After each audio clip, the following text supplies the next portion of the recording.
স্পেনের বিশ্বকাপ জয়ী সাবেক মিডফিল্ডার আন্দ্রেস ইনিয়েস্তা বলেছেন, স্পেন ফুটবলের সোনালী দিনগুলো আবার ফিরে এসেছে। রদ্রি পুরো টুর্নামেন্টে যে নেতৃত্ব দিয়েছে তা অবিশ্বাস্য। আর ফেরান তোরেসের গোলটি আমাদের 2010 সালের ফাইনালের কথা মনে করিয়ে দিল। এই দলটির ভবিষ্যৎ অনেক উজ্জ্বল। একই কথাই বলছিলেন কাসার। আপনার কাছে কি মনে হয় আসলে 38টা ম্যাচ অপরাজিত ইউরোপের ক্ষেত্রে যেটি রেকর্ড? কাইসার ভাই ওয়ার্ল্ড কাপের শুরুতে স্পেনকে চ্যাম্পিয়ন বলছে। আমি ধরেন দুইটা ফাইনালিস্ট বলছিলাম, এই সাইড এবং ওই সাইড। এই সাইডের ফাইনালিস্টটা আমি স্পেন রেখেছি, ওই সাইডে আমি আর্জেন্টিনাকে রেখেছি। আর্জেন্টিনাকে রাখার একমাত্র কারণ হচ্ছে বিশ্বাস। বিশ্বাসটা কোন জায়গায়, যে একা, কাইসার ভাই একটু আগেই বলছেন যে একা কেউ আসলে ম্যাচ জিতে দিতে পারে না, কিন্তু একা যদি আসলে কোনো টিমকে টুর্নামেন্ট ফাইনাল পর্যন্ত কেউ টেনে নিয়ে আসতে পারে, সেটা শুধুমাত্র লিওনেল মেসি। এই যে 4-5 বছরে 4-5টা ফাইনাল, এটা একেবারে এটার অনলি হিরো লায়নেল মেসি। এটা কেন? কারণ আমার কাছে মনে হয়েছে যে মেসি এই ওয়ার্ল্ড কাপটাতেও পারফর্ম করবে, কারণ সে ওইভাবে তার শেপটা মেনটেন করছে, ওই অনুযায়ী পরিশ্রম করছে, ইন্টার মায়ামিতে নিজেরে রেডি রাখছে। তো এই টিমটার আসলে মূল লক্ষ্য ছিল মেসি পর্যন্ত খেলা পৌঁছানো।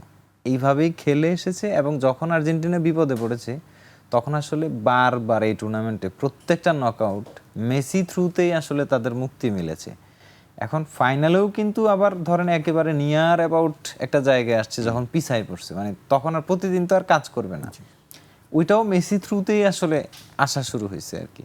এখন একটা জিনিস চিন্তা করেন, আপনার দলে লিওনেল মেসি আছে, কিন্তু আপনি খেলতেছেন হচ্ছে আপনাদের ফিলোসফির বাইরের ফুটবল, কিন্তু Spain stick to the philosophy, একই স্টাইলের খেলা। স্পেন কিন্তু 2010 থেকে 2026 পর্যন্ত তাদের স্টাইলে কোনো চেঞ্জ আনেনি।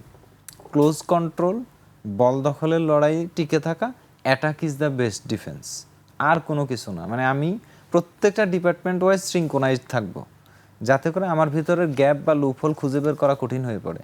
কিন্তু মাঝখানে স্পেনের কিছু ব্যাপার ছিল, কিছু কিছু প্লেয়ারের এজ হয়েছিল, সার্জিও বুস্কেটসের একটু বয়স হয়েছিল, যেই রোলটা স্পেনের সারা জীবন ইম্পর্টেন্ট থাকবে। সার্জিও বুস্কেটসের রোলটাই হচ্ছে ডিফেন্সিভ মিডফিল্ড, ওইটাই হচ্ছে আসলে রড্রি নিছে। বাকি মিডফিল্ড লাক্সারি স্পেনের সবসময় ছিল, পেদ্রি ছিল, গাভি ছিল, এর আগের আসরও ছিল। সো এর আগের আসরগুলোর ব্যর্থতা হচ্ছে স্পেন ফিনিশিং টাচটা খুঁজে পেত না। মানে 10-এর পরে 14, 18-তে 22-এও স্পেন ওই ফিনিশিংয়ে আটকে যেতে হয়েছে বারবার। কিন্তু এইবার স্পেন ফ্রি ফ্লোয়িং ফুটবল খেলেছে, যেখানে তাদের অ্যাটাক লাইনে তাদের ফুল ব্যাকরা যোগদান করেছে। দেলা ফুয়েন্তে সবচেয়ে বেশি কাজ করেছেন যে জায়গাগুলো, সে ফুল ব্যাকদেরকে অনেক বেশি ফ্রিডম দিয়েছেন, এবং পিছন থেকে তাদেরকে গার্ড দেওয়ার জন্য মিডফিল্ডকে আলাদা দায়িত্ব দিয়েছেন। টিকি টাকা এমনিতেই ওয়ার্ল্ড ফুটবলের কাছে আনসারলেস ফুটবল, সেখানে যদি আপনি আরেকটু গ্যাগেন প্রেস এবং আরেকটু এক্সট্রা প্রেস অ্যাড করে দেন, এবং বল রিকভারি টাইম যদি আপনার 6 গার্দিওলার 6 সেকেন্ড রুল থেকে আরেকটু কমে 5 সেকেন্ড রুলে চলে আসে, তখন আসলে এই ফুটবলটা অনেক বেশি দুর্ভেদ্য হয়ে যায়। তো ধরেন মেসি যুক্ত টিমের কাজ কি? সেটা হচ্ছে মেসিকে কানেক্ট করা বেশি বেশি, কারণ এছাড়া তো আর্জেন্টিনার আর কোনো সিস্টেম নেই।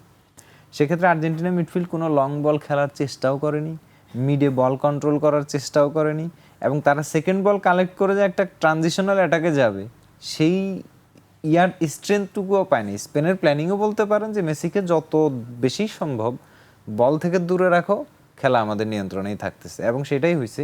আসলে আর্জেন্টিনা শুরু থেকে আপনার মাইন্ডসেটে যদি থাকে যে আমি যেহেতু বল পাচ্ছি না, তাহলে আমি খেলাটাকে ডিফেন্ড করে করে 120 মিনিটে নিয়ে যাই, আমার শট নিতে হবে না, কিছু করতে হবে না, 5টা পেনাল্টি মেরে বিশ্বকাপ জিতে যাব। এটা যদি আসলে কালকে ঘটতো, মানে আর 15 মিনিট গেলে হয়তো ঘটতেও পারত। এই ধরনের ট্যাকটিক্স কি ঠিক? এইটা মডার্ন ফুটবলের আসলে ডিফেন্সিভ ট্যাকটিক্স যেগুলা, এগুলা আমার হচ্ছে একদম চোখের বিষ। মানে এই জিনিসটা আসলে নেওয়া যায় না।